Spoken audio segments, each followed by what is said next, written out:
Écoutez, voilà lancé dans la dernière ligne droite, hein, puisqu'il reste à peine 10 jours utiles avant cette élection européenne. L'élection européenne dont vous savez que nous lui accordons une importance fondamentale, puisque compte tenu de l'action nuisible et néfaste et des abandons successifs de souveraineté accordés à l'Union européenne par l'UMP et le PS, une grande partie de l'avenir de notre pays, une grande partie même de ce que nous vivons au quotidien actuellement, est déterminée par les décisions de cette entité supranationale que nous considérons comme profondément illégitime et qui décide depuis déjà un certain nombre d'années de notre politique d'immigration, de notre politique économique, de notre politique monétaire, qui a imposé, avec la complicité de l'UMP et du PS,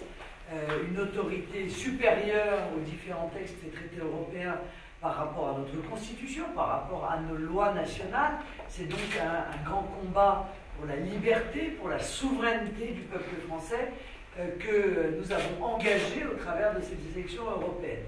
Avec, il faut bien le dire, l'avantage de la clarté, car ce qui se conçoit bien s'énonce clairement, et donc notre slogan est la révélation de la clarté de notre pensée en la matière, non à Bruxelles, oui à la France. Voilà, ça a le mérite d'être en même temps clair et intelligible, ce qui n'est pas le cas, c'est le moins qu'on puisse dire, de l'espèce de gloubi-boulga que l'on peut voir de l'UMP au PS en passant par le Modem ou avec les Verts, qui revendent du produit périmé, à savoir les promesses de nouvelle Europe, d'autres Europe, d'Europe autrement, de changement d'Europe. Au bout de 30 ans, on s'aperçoit que, bien évidemment, l'Union européenne ne change pas, qu'elle va plus vite, plus loin, et dans tous les domaines néfastes dont elle s'est accaparée, en quelque sorte, la responsabilité. Et pour une raison simple, d'ailleurs, c'est que nous sommes là face à une promesse mensongère. L'Europe ne peut pas changer puisqu'elle est fixée dans des traités qui ont été votés précisément par l'UMP et le PS et qui représentent un carcan dont aujourd'hui, évidemment, on ne peut pas sortir, et on le voit bien sur le plan de la politique économique. Alors, le sens de notre programme est clair, c'est d'abord la lucidité sur le constat de l'Union européenne, au-delà de ceux qui portent une responsabilité dans cette Union européenne et qui cherchent à se sauver la peau, ceux qui n'ont pas de responsabilité sont bien obligés de montrer la réalité de ce qu'est devenu l'Union européenne. C'est un véritable cauchemar. Voilà. Leur rêve européen est devenu un cauchemar pour les salariés, pour l'industrie, pour notre identité, pour notre sécurité, pour notre liberté. Nous n'avons plus de souveraineté territoriale, nous ne décidons plus qui entre, qui se maintient sur le territoire, nous ne pouvons plus décider de notre politique d'immigration. Nous subissons donc à la confluence, si vous voulez, les conséquences de la confluence de deux immigrations, une extra-européenne et une intra-européenne, depuis l'élargissement sans fin de l'Union européenne, notamment l'entrée de la Roumanie et de la Bulgarie dans l'Union européenne. Nous n'avons plus de souveraineté économique, on nous interdit de faire du protectionnisme économique pour lutter contre la concurrence internationale déloyale, on nous interdit de faire du patriotisme économique, on nous interdit de pouvoir agir de manière stratégique au soutien d'une entreprise comme Alstom, par exemple. Nous sommes donc contraints de jouer à pile ou face pour savoir quelle puissance étrangère va nous manger la laine sur le dos. Est-ce que ce sera l'Allemagne ou est-ce que ce sera les États-Unis? Nous n'avons plus de souveraineté budgétaire, merci, c'est le dernier traité qui a été voté, là encore, en accord total entre l'UMP et le PS, qui a transféré notre souveraineté budgétaire à l'Union européenne. Nous sommes ramenés au rang de pays sous tutelle, obligés d'aller montrer notre budget pour obtenir le satisfecit de l'Union européenne. Je suis désolé, un pays c'est comme un individu, quand on n'a plus la maîtrise de son budget, en droit, juridiquement, ça s'appelle une tutelle. Voilà. Et puis demain, ce sera la curatelle, c'est-à-dire la tutelle renforcée. Eh bien, nous ne voulons pas cela, d'abord nous considérons que c'est injuste, et de surcroît, nous considérons que c'est inefficace. Cette tutelle, elle permet d'imposer à la France la politique d'austérité qui a déjà été imposée d'ailleurs à la Grèce, à l'Espagne, à l'Italie, au Portugal. Nous n'en sommes qu'au début de cette politique d'austérité. On a vu les résultats qu'elle a donnés en Grèce, puisque nous considérons que la Grèce est le laboratoire de l'Union européenne. Hein. C'est là où ils ont fait, où les apprentis sorciers ont fait des expériences. Et bien l'expérience est un véritable drame humain. 30% de chômage, 60% de chômage des jeunes, 50% d'augmentation de la mortalité infantile. Je pense que depuis le Moyen-Âge, il n'y avait pas eu d'augmentation de la mortalité infantile. Et ils en sont même à mettre en place le chèque contre bébé dans les maternités. Les femmes qui ne peuvent pas payer la maternité, elles ne repartent pas avec leur bébé. Bon, bah, si c'est ça le progrès version socialiste, ça n'est pas la vision que nous avons.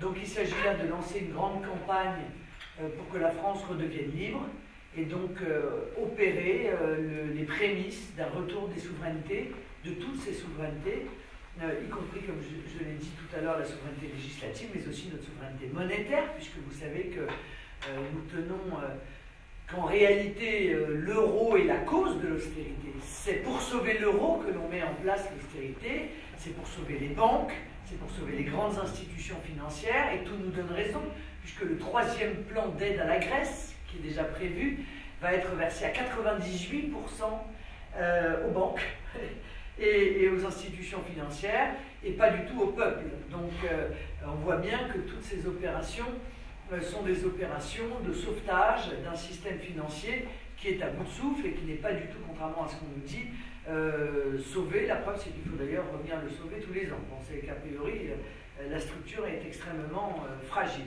Alors, par amant de la liberté, par patriotisme, nous le disons clairement, nous voulons redevenir maître chez nous, que le peuple soit à nouveau maître chez lui, que ce soit lui qui décide, lui qui soit le seul souverain en France. Et pour ça, il faut que nous soyons les plus nombreux possibles à entrer au Parlement européen. Nous espérons, vous le savez, entre 15 et 20 députés, ce qui serait évidemment une augmentation assez spectaculaire, puisque nous n'en avons actuellement que 3. Nous proposons aussi aux Français qui ont été méprisés en 2008 de prendre leur revanche. Hein. Prenez votre revanche sur ces élites mondialisées qui vous ont marché dessus en vous imposant un traité constitutionnel que vous aviez rejeté à 55%. Rappelez à vos élites, encore une fois, qui en démocratie est maître? Le peuple. Voilà. Et que sa parole est au-dessus de tout. Donc cette lutte contre l'oligarchie européenne, nous allons la mener avec nos amis patriotes, car l'ensemble des peuples européens sont en train de se lever contre l'Union européenne. Je crois qu'il y a un sondage qui vient de paraître, qui est fait chaque année dans tous les pays européens et qui démontre que jamais la défiance à l'égard de l'Union européenne n'a été aussi forte dans l'ensemble des pays de l'Union européenne. Le UKIP est donné comme pouvant arriver en tête en Grande-Bretagne, le FPO est donné comme pouvant arriver en tête en Autriche, le PVV de M. Wilders aux Pays-Bas et le Front National en France. Voilà, c'est donc, je crois, un moment historique que nous sommes en train de vivre. On marquera l'année 2014 comme le début du grand retour des nations capables de se protéger de la mondialisation sauvage, des nations capables de préserver leur identité, de préserver leur système de protection sociale, de préserver bien entendu leur industrie et leur économie. Donc c'est tout cela dont nous allons parler ce soir lors de ce meeting qui ne sera pas le dernier dans la circonscription, puisqu'il y en aura un autre au Havre, et puis enfin un à Lens. Voilà. Oui.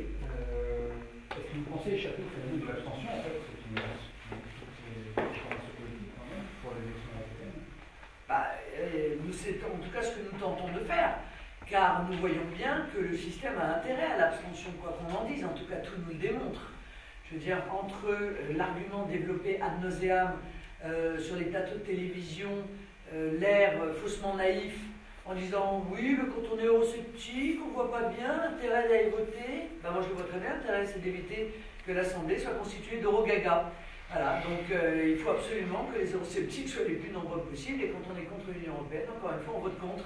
Et voter contre, c'est voter front. quand on voit que le président de la République organise des consultations sur la réforme territoriale une semaine avant le scrutin, est-ce que vous pouvez me dire si ça ne pouvait pas attendre une semaine? Bon, donc on voit bien que tout est fait pour essayer de détourner l'attention des Français de cette élection, essayer de mettre un couvercle sur la colère grandissante des Français à l'égard des promesses qu'on leur avait vendues sur l'Union européenne. Eh bien, moi, je fais exactement l'inverse. Voilà, je voudrais transformer les dégoûtés en combattants. Et ça se fait en allant voter.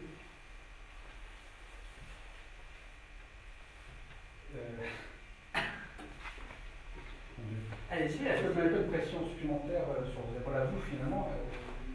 Votre objectif, peut-être non avoué, c'est quand même d'avoir le meilleur score de toutes les listes nationales dans les circonscriptions de France, non? Enfin, ce serait dommage si ce n'était pas le cas. Non, je n'ai pas eu cette pensée-là. Je vais vous dire pourquoi. D'abord parce que je suis présidente du Front National. Par conséquent, je suis investi dans l'ensemble des listes Front National. De surcroît, je conteste formellement ce découpage de circonscriptions qui a été mis en œuvre exclusivement pour avantager l'UMP et le Parti Socialiste et pour essayer de limiter au maximum l'influence des mouvements qui n'étaient pas du système. La logique, ce serait qu'il y ait une liste nationale. Je n'ai d'ailleurs jamais en 10 ans entendu une seule fois parler d'une circonscription au Parlement européen par un député français. Pour vous dire, bon, on est député français au Parlement européen, on est pour défendre les intérêts des Français et de la France. Et la volonté de landerisation et de découpage, soi-disant pour rapprocher l'élu de l'électeur. Non, mais ça me fait rire parce que je vais entendre une circonscription qui va de Dunkerque au Mont-Saint-Michel, c'est quand même pas très facile en matière de proximité, quoi. Bon. On voit bien que tout ça est, encore une fois, une pure escroquerie, une pure manipulation électoraliste. Bon. Donc nous sommes là pour défendre la France, sa liberté, son indépendance, sa souveraineté, et c'est exactement ce que nous ferons au Parlement. Donc je ne suis pas lancé dans une compétition comme chef de parti avec mes propres candidats. Mais on n'est pas l'UMP chez nous. Donc l'UMP, ils font ça tout le temps. Ils font ça assez bien d'ailleurs. On voit qu'ils, pour ça, ils sont bons pour se taper dessus. Ils sont assez performants. Mais nous, c'est pas du tout notre état d'esprit. Il y a d'autres enjeux pour vous qui interviennent après. Pour le sondage, vous donne le parti du moins. Après, le combat ne sera pas fini. Il y a la constitution d'un groupe éventuellement, peut-être une présidence. Quels sont vos objectifs, vos envies? Où est-ce que vous en êtes des discussions avec les uns et les autres? Alors, ces discussions avancent. Elles sont dans un moment dont vous savez qu'il est très sensible, juste avant l'élection. Mais rien ne sera évidemment définitif avant l'élection. Pour une raison simple, c'est qu'il y a des mouvements avec lesquels nous sommes en discussion. Et il faut que nous attendions les élections pour savoir s'ils auront des élus ou s'ils n'auront pas d'élus. Bon. Donc je ne pourrais pas vous donner d'informations supplémentaires d'ici les élections. Je suis convaincu que nous aurons un groupe. Ça, c'est ma conviction personnelle au vu des avancées. J'envisage de proposer dans ce groupe, comme il existe d'ailleurs dans d'autres groupes au Parlement européen, quasiment dans tous, il faut bien le dire, une coprésidence.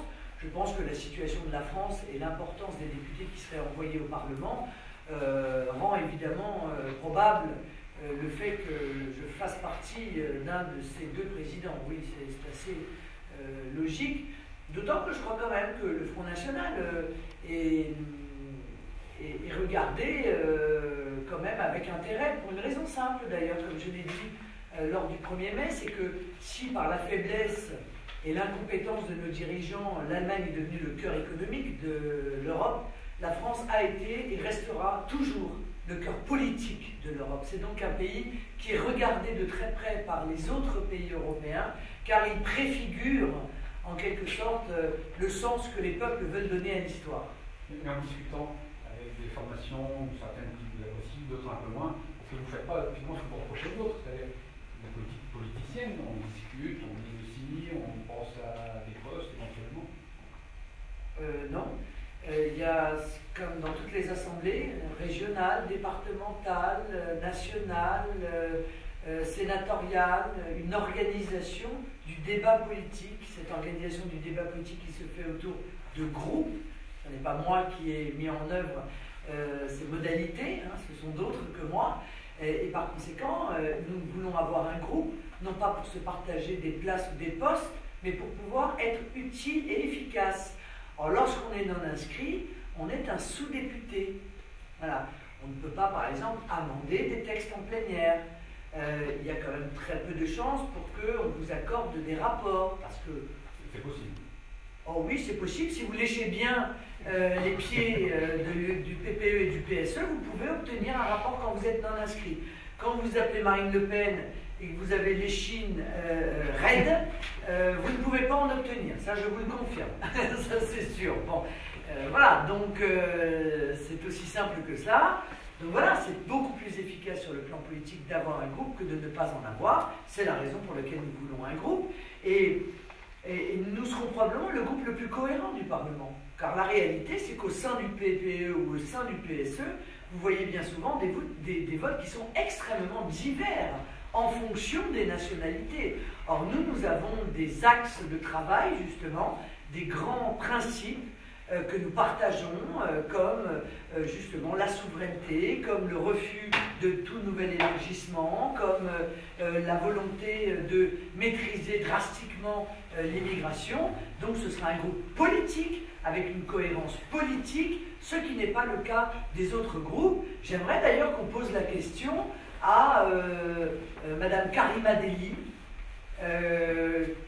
Quelle cohérence il existe pour le groupe Vert au Parlement européen à accueillir M. Bart de Wever, considéré comme l'extrême droite belge, très anti-immigrationniste? Quelle est la cohérence de la présence de M. Bart de Wever et de son parti, de ses élus, au sein du groupe Vert? Voilà. Mais à elle, on ne lui pose jamais la question. Vous attendez, vous espérez que le changement au sein de l'échiquier financier, si par hasard le Front National arrive en tête. Dès si le Front National arrive en tête, ça va quand même mettre un choc politique. Ça va quand même mettre un choc politique. Surtout si cette arrivée en tête se double d'un très mauvais score du parti qui a tous les pouvoirs dans notre pays, qui est le Parti Socialiste. Ce sera quand même une remise en cause, ça ouvre une crise politique, parce que ça remet en cause la construction européenne, c'est-à-dire le rapport des Français à une construction européenne qu'ils considèrent comme ayant été imposée contre leur gré, d'abord à leur insu, puis contre leur gré depuis 2008. Et donc, je l'ai dit, je pense que l'arrivée en tête du Front National devrait entraîner une dissolution de l'Assemblée nationale et le fait de revenir au peuple pour l'interroger sur un sujet qui est fondamental, qui est justement notre relation de soumission à l'Union européenne.